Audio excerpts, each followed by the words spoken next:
आइए आज एक बहुत ही जबरदस्त टॉपिक पर बात करते हैं। हम बात कर रहे हैं भारत के प्रवर्तन निदेशालय यानी ईडी की। आपने न्यूज़ में इनका नाम तो रोज ही सुना होगा, राइट? लेकिन आज हम इनके डोमेस्टिक छापों की नहीं, बल्कि एक बहुत बड़े शिफ्ट की बात करने वाले हैं।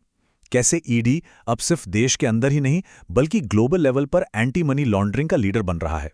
ये सिर्फ हमारी इकोनॉमी के लिए ही नहीं, बल्कि दुनिया भर में भारत की धाक जमाने के लिए एक बहुत बड़ा गेम चेंजर है। तो इस पूरे एनालिसिस को हम 4 हिस्सों में समझेंगे। पहला, नया आपराधिक परिदृश्य। दूसरा, दोष सिद्धि रिकॉर्ड की ट्रैकिंग। तीसरा, जटिल कानूनी मानकों को नेविगेट करना। और फाइनली, भारत का बढ़ता वैश्विक प्रभाव। ओके, तो सीधे जंप करते हैं हमारे पहले सेक्शन पर, नया आपराधिक परिदृश्य, बैंकों से लेकर क्रिप्टो तक। देखिए, फाइनेंशियल क्राइम का पूरा नेचर अब एकदम बदल चुका है। हाल ही में ईडी दिवस पर एजेंसी के डायरेक्टर राहुल नवीन जी ने एक बहुत ही क्रिटिकल पॉइंट हाईलाइट किया था। उन्होंने पुराने स्कूल के कॉर्पोरेट स्कैम्स और आज के हाई टेक डिजिटल क्राइम्स के बीच का फर्क समझाया। एक टाइम था जब बैंक फ्रॉड या रियल एस्टेट के घोटालों पर ही पूरा फोकस होता था। और हाँ, लगातार एक्शन से इन ट्रेडिशनल क्राइम्स में काफी कमी भी आई है। लेकिन अब जो नए खतरे सामने आ रहे हैं ना, जैसे crypto currency fraud, cyber crime, terror financing और ड्रग्स की तस्करी, ये पूरी तरह से डिजिटल हैं और इनकी कोई सीमाएं नहीं है। ये एक अलग ही लेवल का चैलेंज है। और हमारी एजेंसियां भी हाथ पर हाथ धरे नहीं बैठी हैं, वो भी बहुत तेजी से इवॉल्व हो रही हैं। लाल किला ब्लास्ट केस इसका एक बहुत ही परफेक्ट एग्जांपल है। इस केस में ईडी का जो प्रॉम्प्ट एक्शन था, वो साफ दिखाता है कि एक टेरर फाइनेंसिंग और जासूसी में इन्वॉल्व मनी लॉन्ड्रिंग को लेकर उनकी निगरानी अब कितनी शार्प और हाईटेक हो चुकी है। ये कोई इक्का दुक्का केस नहीं है, बल्कि इस बात का सबूत है कि सिस्टम अब पूरे तरह से मॉडर्नाइज हो चुका है। अब ग्लोबल लेवल पर भारत के इस बढ़ते रुतबे को समझने के लिए हमें पहले जरा इनके डोमेस्टिक रिकॉर्ड पर नजर डालनी होगी। तो बढ़ते हैं दूसरे सेक्शन की तरफ, दोष सिद्धि रिकॉर्ड की ट्रैकिंग, वो भी आंकड़ों की नजर से। 94%। जरा इस नंबर पर गौर कीजिए। ईडी डायरेक्टर के ऑफिशियल स्टेटमेंट के हिसाब से अभी एजेंसी का कन्विक्शन रेट यानी दोष सिद्धि दर हैरान कर देने वाला 94% है।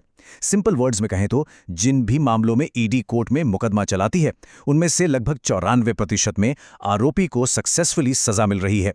डोमेस्टिक लेवल पर यह एक बहुत ही सॉलिड ट्रैक रिकॉर्ड है। लेकिन पिक्चर का एक दूसरा साइड भी है।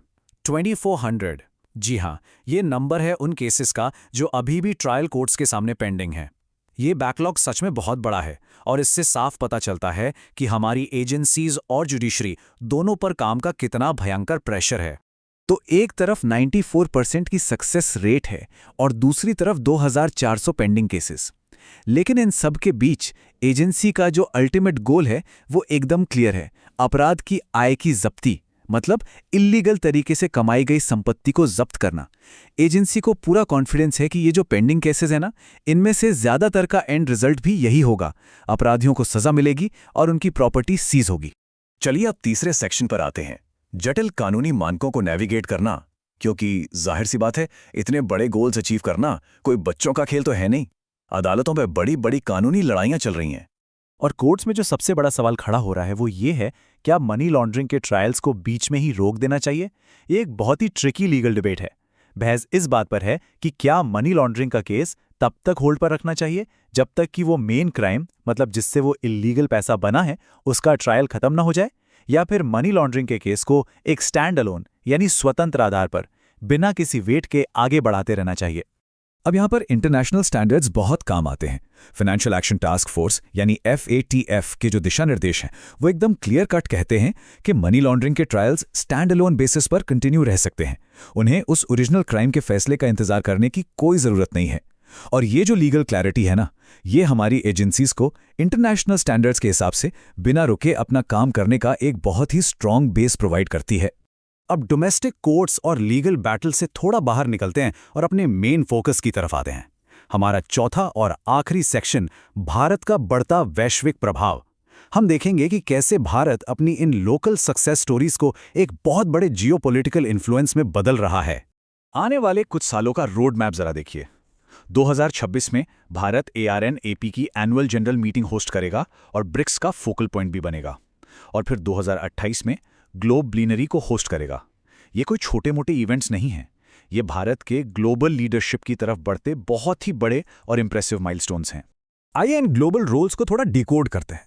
फिलहाल भारत ARNAP के संचालन समूह यानी स्टीयरिंग ग्रुप को चेयर कर रहा है। ये वो ऑर्गेनाइजेशंस हैं जो इंटरनेशनल लेवल पे एसेट रिकवरी की नीतियां बनाते हैं। 2026 में ब्रिक्स का फोकल पॉइंट बनना और 2028 में ग्लोबल प्लेनरी को होस्ट करना ये चीख कर बता रहा है कि international anti money laundering networks में भारत का दबदबा कितनी तेजी से बढ़ रहा है। अब हम सिर्फ रूल्स फॉलो करने वाले नहीं रहे, हम अब रूल्स बनाने वाली चेयर पे बैठ रहे हैं। और इस पूरे ग्लोबल शिफ्ट की अहमियत को ईडी डायरेक्टर के स्टेटमेंट से समझिए। उन्होंने कहा ये केवल औपचारिक भूमिकाएं नहीं हैं, वे वैश्विक AML और CFT मानकों को आकार देने में भारत के बढ़ते अधिकार और विश्वसनीयता को दर्शाती हैं। ये सच में एक बहुत ही पावरफुल स्टेटमेंट है। मतलब भारत अब सिर्फ दूसरों के बनाए रास्तों पर नहीं चल रहा, बल्कि वो खुद ग्लोबल पॉलिसीज को शेप कर रहा है और दुनिया को लीड कर रहा है। तो आज हमने देखा कि कैसे लोकल क्रिप्टो क्राइम से लड़ते लड़ते भारत ग्लोबल पॉलिसी मेकिंग के लेवल तक पहुंच गया है। इस पूरे एनालिसिस को हम एक बहुत ही इंटरेस्टिंग सवाल के साथ कंक्लूड करते हैं। भारत का ये नया एनफोर्समेंट अधिकार ग्लोबल साइबर क्राइम के फ्यूचर को कैसे बदल कर रख देगा।